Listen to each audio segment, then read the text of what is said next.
welcome back to Who's Art It? I'm Doug, and I have got such a special guest. This is a poet and a performer, and he was lauded as the first ever Bristol Poet Laureate. He's performed internationally, nationally, with he's had a program on BBC 4. Whoa. Oh my God! And he's met the. Have you met the Queen? Yeah, garden party. No, tell a lie.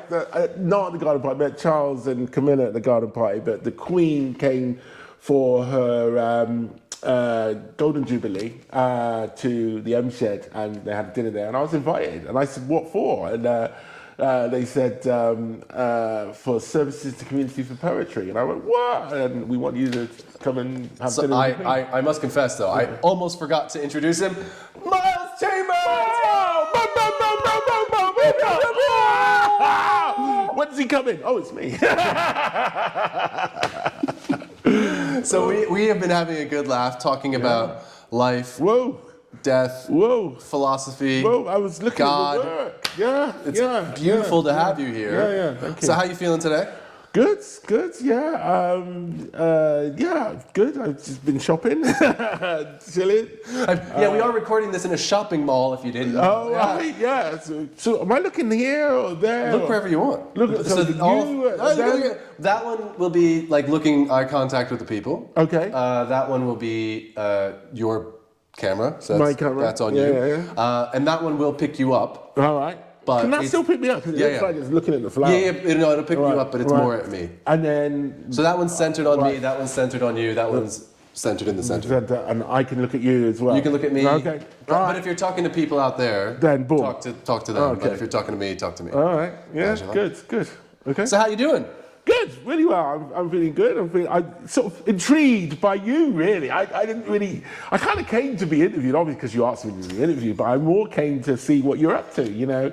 You told me your story of lockdown and everything and how you've transformed into this. And I'm loving it. I'm really loving that painting. Paintings. What is it? Art? That is what is it? unique installation? Art object. A unique art object. So it's not an art installation. I love the colours. I love the concept that you told me behind it. It's got my purple in it. You're gonna make me blush.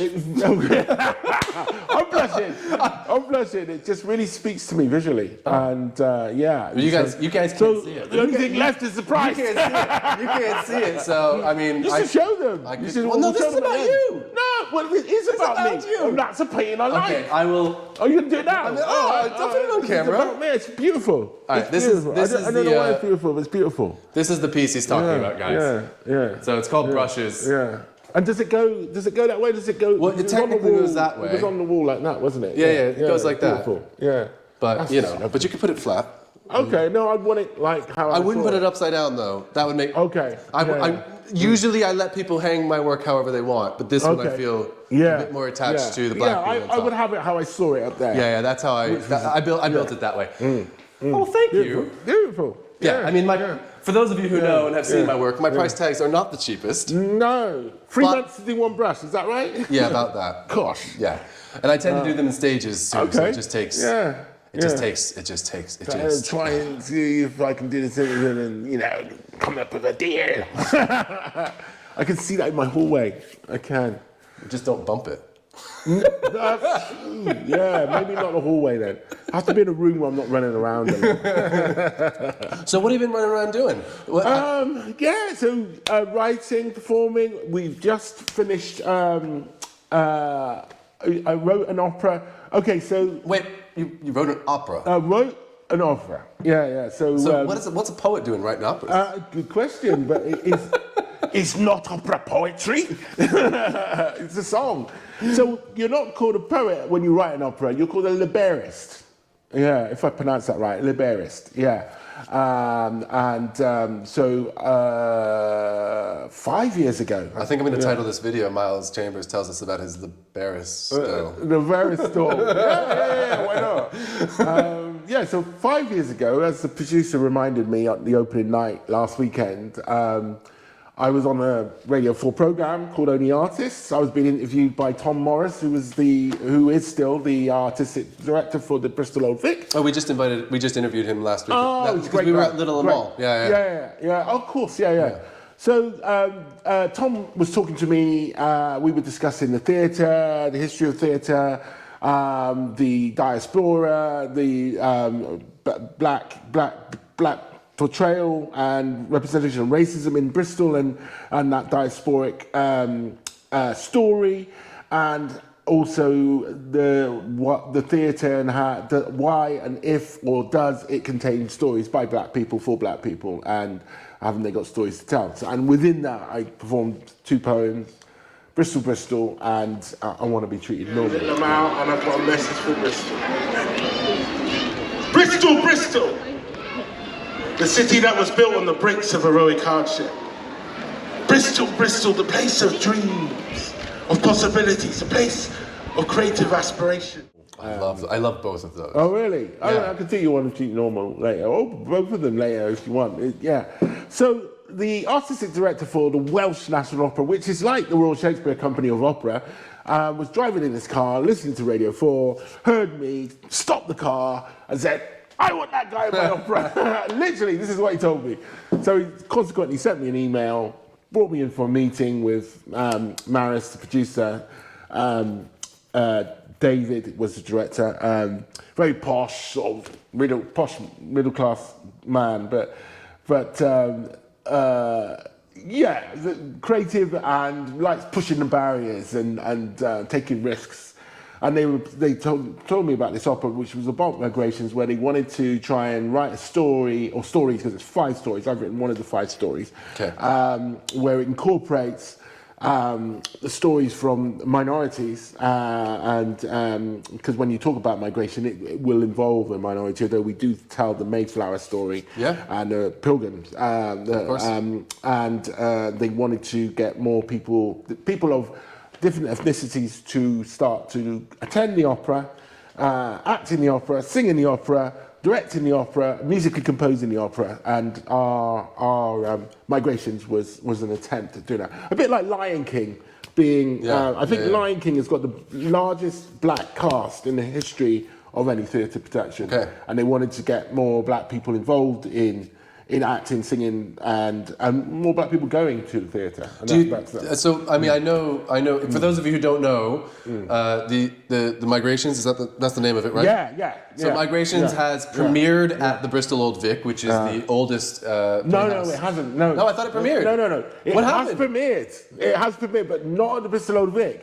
It's premiered. Oh, shame on me. Oh my God! He's not doing research. What's wrong with him? I did try. I'm telling you now. It's premiered. I should have brought a notepad. Ironically, obviously, the Welsh National Opera. Oh, that makes sense. Which headquarters is in Wales, in Cardiff Bay, at the Millennium Centre, and it's 100 cast. Yeah. 100 cast. Yeah. I mean, you guys could have shown some restraint. Yeah, we've got the Renewal Choir in there, we've got the Welsh National Opera Choir, we've got the Welsh National Youth Choir, because it's a story of birds, which they portray, and obviously we've got the actors and the different characters. It was supposed to come to the Hippodrome, because obviously we'd finished writing it 3 years ago, and was starting to develop the cast of singers and the actors. Yeah. And then COVID came. Wait, something happened 3 years ago. Yeah. COVID came, so we had it all booked. It was supposed to be that October that it was coming out. So we had to hold fire for COVID. We had it booked at the Hippodrome and in 5 other cities.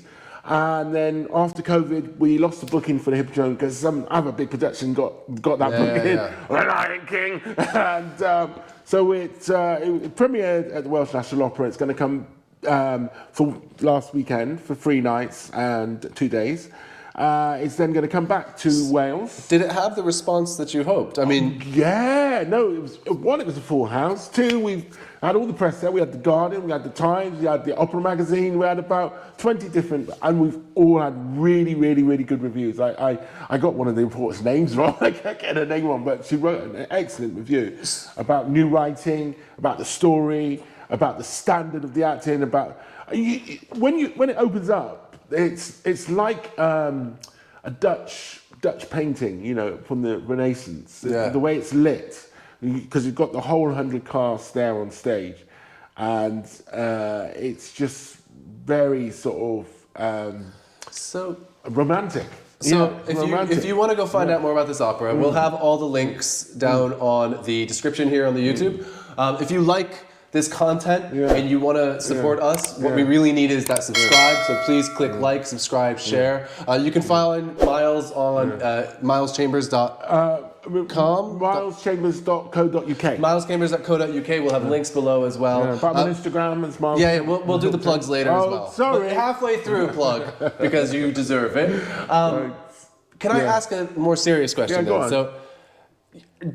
So you're writing a poem as culturally identified black man, black person. Okay. Black man, yeah. Black man. I'm happy to say man. Would you? Am I not a man? Yeah. Here we go. But do you have any advice for people who maybe struggle to embrace their identity that way? Would you have gotten into poetry if you knew that you would have to go towards kind of defining your identity to a cultural standard that way, or do you think that that's an incorrect assessment or not fair use of language? No, it's not an incorrect assessment. It's not a conscious thing to define my identity. I think when I first started writing, it was personally for myself, and I found writing therapeutic. You know, we used to, when we were kids, we used to copy these dub tapes, import these dub tapes from Jamaica and try and chat over the lyrics. And I used to write poems in church as well at the same time.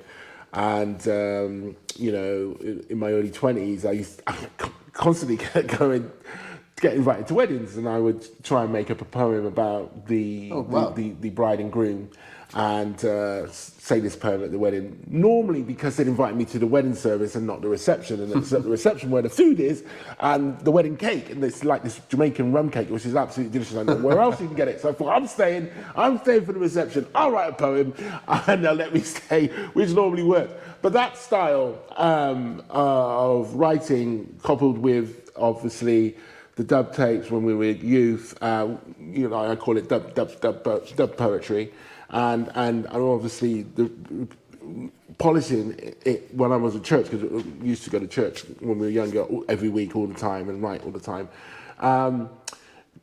You know, gave me a style and gave me a voice and gave me a means of expression. Yeah, so but it was me. I like my poetry, I like writing. I didn't, you know, obviously at weddings and stuff like that I performed, but I don't know, when I didn't see myself as a poet. I just saw myself as this is what I do and this is what I love. So a couple of members of my family got schizophrenia, and I wrote these poems on mental health. Yeah. But more to cope with what they were going through and what I was going through, knowing what they had and dealing with it, and just as therapy. And I remember I joined a black writers group in the mid-90s, 94, at Kumba, the Kumba Centre, which was at one point the largest black art centre in the West Country. And you know, I was sharing work there, and this is stuff we wrote, and because that's what we did every week, and we massaged each other's egos and analysed them, and then I was invited we were invited to enter Slam, which is competition poetry, and for Bristol, and we did.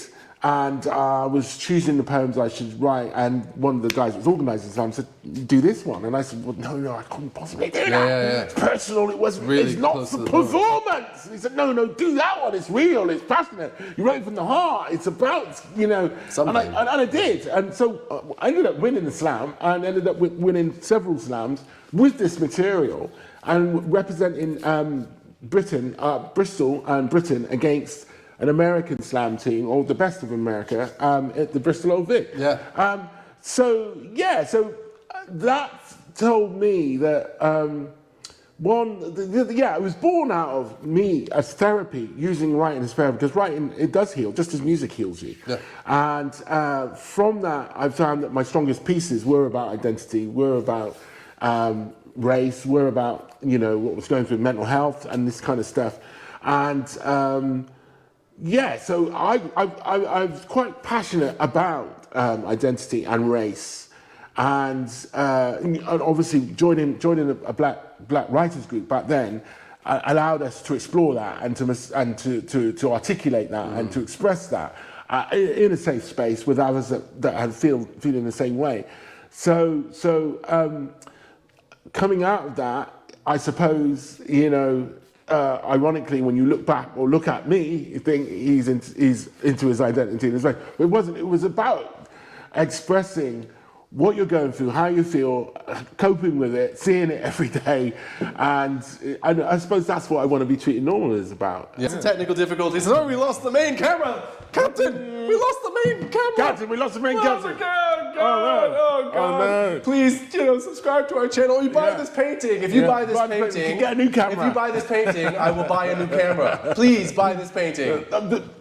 No, don't buy that one. I want to buy that one. He's buying that one. That one's already off. That one's I would say buy that one. But buy this one, and I'll buy or that one or. What is the message behind that one? Just quickly. Oh, it's called Om Center because it's the Om symbol, which is one of the universal. The yogis consider it a universal vibration. Okay. So it's Om in this middle and all the. Anyway. You don't like talking about your work. I get very shy. What? I do. No, don't. One of the reasons I set up this whole thing talking about other people's work is so that you're too shy to talk about yours. But when people ask, you've got to say. Yeah. So it's right in the centre as well. It's right in between us, and so you want people to see it. So let's understand it. You might actually get sale.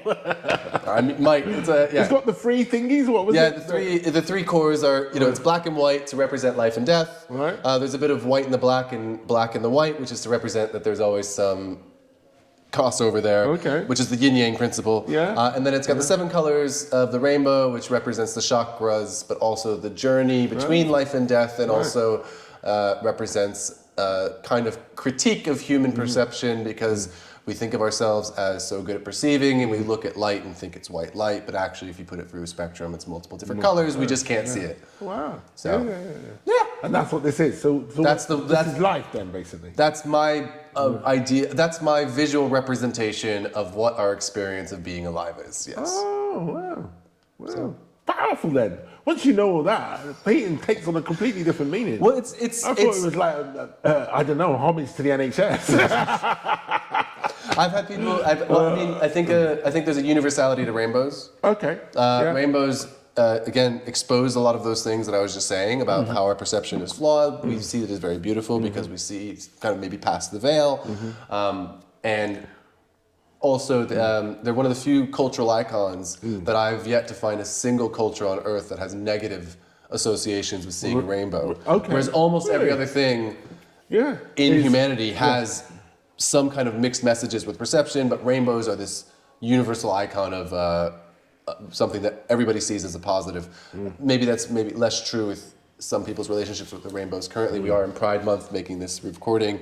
I fully support Pride, but there are people who have different experiences of that. I won't want to get into that right now. Yeah. Anyway, so I'm curious about your process. I know that you don't write that many poems. Excuse me?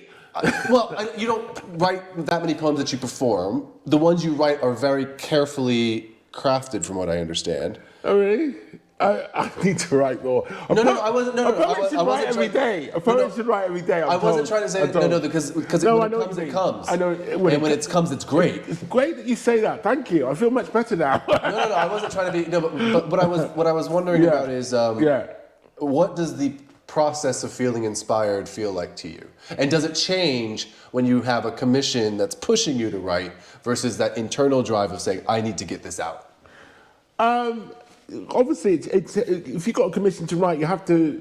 It becomes commercial, and obviously, I assume you're getting paid and that kind of thing. So, you want to know what the client is expecting of you and expecting you to produce, and two, the job that you take on or the thing you do, in some way, for me, has to move you. You have to. You can see it as a craft, and you're just etching away at your craft. But the greatest poems I've written have been the ones that moved me or I'm passionate about. I did something for the rugby, and I love rugby. I've always loved it as a kid and wanted to play. So it was not easy to write, but easy to put that passion into that. And it was all about loving rugby anyway. That's what they wanted. So I couldn't have lied in that sense. So for me, most of the time when I write, it is about being moved or feeling passionate, or feeling a drive about something, and the words come from around that. And if I'm writing because I've been commissioned, then I have to understand the thing which I'm being commissioned for, know about it, and have an engagement with it in some way, and then formulate an opinion. So Yeah. it's been really inspiring. I find you I find you inspiring. I find you a beautiful human to interact with. Right. I enjoy every time I'm going to meet you and talk to you, and I find what you say and do is very inspiring. Your paintings, your work, your opinion. But you carry a crowd so well. Well, I love to perform. We got you. You'll see that we'll put some B-roll in from Little Amal. But like the way you, your presence on stage, Thank you. it's so laudable. It's so great. I love it. Thank you. And the words themselves too. Like the "I Want to Be Normal" poem. I personally connect so much with that. Do you want me to do that? Yeah. All right. All right. Do you want to do it here? I don't mind, yeah. This is Miles Chambers performing especially for Who's Ardent and Keep Ardent with his amazing poem, I Want to Be Normal. And please enjoy. I want to be treated normal. I am normal. I want to be treated normal. That's the whole point. It's not that I want to be normal, because I know I'm normal. And this isn't the poem, by the way. I'm just explaining the title. People use that title all the time, but that's not the title. The title of the poem is I Want to Be Treated Normal. I'm not asking anyone to normalize me. I'm saying I'm fed up with you looking at me as if I'm not normal when I know I am, but my normal may not be your normal. Anyway, I want to be treated normal. Have an ordinary life and an okay time. When friends are how is work, the family and the house, I want to say just fine. I don't want to keep beating you up about my history. I want everything to be safe and cool, man. I love to see genuine unity. There are many injustices which have been used in the present and the past, but all this anger and resentment just can't last. I'm tired of you thinking I've got an attitude, a chip on my shoulder. I'm tired of talking to you like I'm rude. I don't want to keep shouting at you and speaking to your manners like I'm crude. I want to chill out with you and have a laugh and eat all kinds of funny grub. I want to go clubbing and bust some moves and get a drink in the pub. I said I want to be treated normal, whatever normal means. I don't want to keep seeing things in black and in white. I don't want to worry about getting stopped and shot by the police late at night. I want to walk past an elderly lady who wanted to hold tight to her purse. And when I walk into a job interview and I want them to look at me as if I've been cursed. I don't want to read their thoughts and think, oh gosh, he's just like the ones on TV. Is he going to sell me a 10-bag or get really violent with me? I want to love a woman. Oh yeah. Maybe we'd have sex, or maybe we'd be celibate like monks in a monastery. Maybe we'd go at it like rabbits, or maybe, just maybe, we'd kiss once a day at 3:30. Maybe she'd be black, or maybe she'd be white, maybe she'd be black, maybe she'd be a strict Christian and pray every night. I don't want to be taken to her dad's house and hear him shout, I don't want that sorted here, who'll get that black bastard out. I'll have my kids go to some posh school in Kitchen and take off GCSEs. I wanted to pass for flying colours and have to pick the best universities and not get in because they're black, white, blue, or pink and use that to get through, but be given an entry because of what they can do. I want to go home next to an old English slug fire with pipe and slippers from Marks and Spencer's and a white fluffy cat.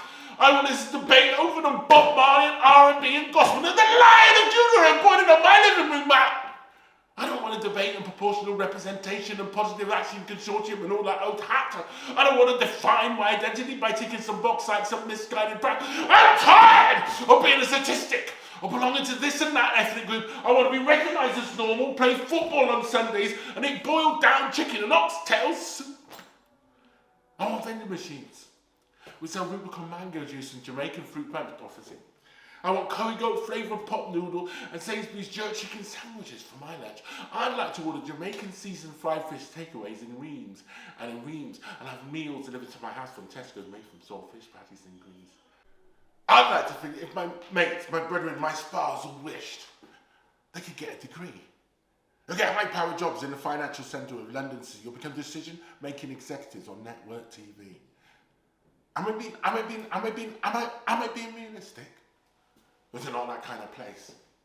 Do we have to make a big deal of our colour, our culture, and our race? It's the colour of my skin, the first thing you'll always see. So tell me something. What was it that you noticed when you first looked at me?